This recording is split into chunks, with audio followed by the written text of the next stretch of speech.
Becoming sober was definitely one of the most difficult things I have gone through because, especially as an ADHD-er, I became dependent on seeking dopamine through this substance. In my case, Zaza.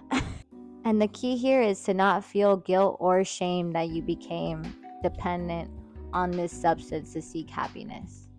And although it was really challenging to overcome that guilt and shame, and more than anything, the symptoms that comes from detox, such as vivid dreams, not being able to sleep properly, your eating habits get completely thrown off. Now that I have officially been 10 months sober, I can confidently say I'm in the best physical and mental health shape I've ever felt in my life. Welcome to episode 4 of the Diary of Self Love. Tea break struggles and how becoming sober was such a difficult challenge for me. So, growing up, I was undiagnosed. I was recently diagnosed with ADHD once I was basically 30. I was first diagnosed with BPD. And so, growing up masking and not truly understanding who I was and not being able to build a system due to me not knowing, I just really didn't understand who I was. I was seeking dopamine through toxic relationships, through unhealthy substances. And, unfortunately, what led me to my darkest and most painful moment, which was going through SA.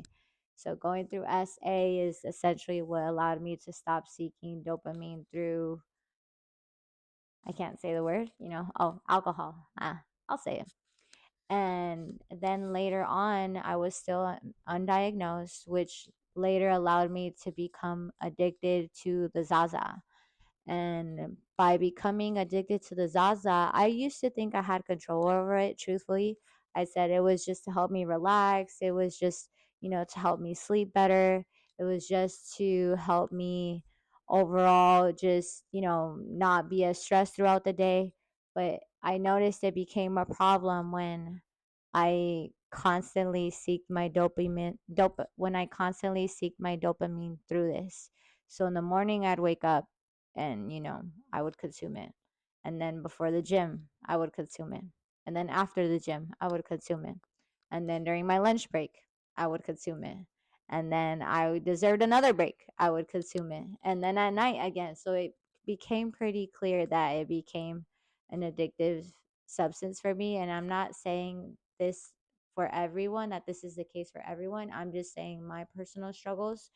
And that's essentially how I became dependent on it, because I was chasing dopamine because I didn't know who I was. I didn't understand myself. And, now that I am officially diagnosed, I talked to my doctor about it, about how it impacts my medication because I take stimulants, and just overall, um how would I feel if I left it, and how would it impact my mental health. And he said that although in the beginning it will be really difficult, in the long run I will see a better outcome.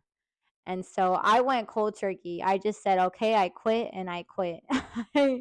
I did. I don't, I'm not saying everyone should go this way. The best way is to do it little by little, but I just went cold turkey and I said, all right, I'm done. And so the first 2 months were really difficult. I had vivid dreams to where because you can't really sleep properly. I couldn't sleep. I was probably sleeping 1 or 2 hours. So because I couldn't sleep properly, I would have vivid dreams as if my reality right now. So I would be confused when I was awake. I'm like, wait, is this the dream, or what happened last night the dream? Like, which one's real? Like, it was so trippy, and I always just felt out of it for those first 2 months because I couldn't tell what was reality and what was a dream because the dreams are so vivid. Two is the eating habits. So it personally threw off my eating habit to the point where I made sure to drink protein shakes and protein bars, so that way I could make sure I was having at least somewhat of protein to have energy throughout the day. But it really did throw off my eating, and it was, yeah, that wasn't fun.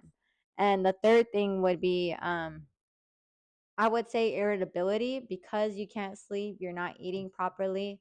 So it naturally makes you frustrated and just have like a bit less patience towards everything. So, hands down, it was really complicated those first 2 months, you guys. I consumed it so much. I was consuming all forms of it and multiple times a day, like 6 to 8 times a day. So, the first 2 months were really difficult, but now that I've completely, removed it from my life, I could assertively say that I've never felt better physically and mentally than I ever have. And the thing is that I have a system now, and yeah, I still make mistakes, but I don't feel guilty about it. And it feels amazing to not seek dopamine through that substance, but now through the gym. Now through my protein bars. Like, I have a specific brand I love, and in the morning I've created a system to get me up to go to the gym, to go to the kitchen and grab that protein bar as my little reward. So when I go to sleep at night, I'm like so excited for the next morning to eat my favorite protein bar. So it's, although it was difficult those first 2 months, again, it was worth it, and I feel better than I ever have. And I've connected with people, some amazing people, that I truthfully, I feel so blessed and grateful. And this isn't to try to convince anyone to quit the Zaza, to each their own. I'm just speaking on my personal experience, my tea break struggles experience, and how now it's impacted my mental health and physical health. So this is episode, I forgot, 4, I think, of the Diary of Self Love. So let me know in the comments if you guys have any questions.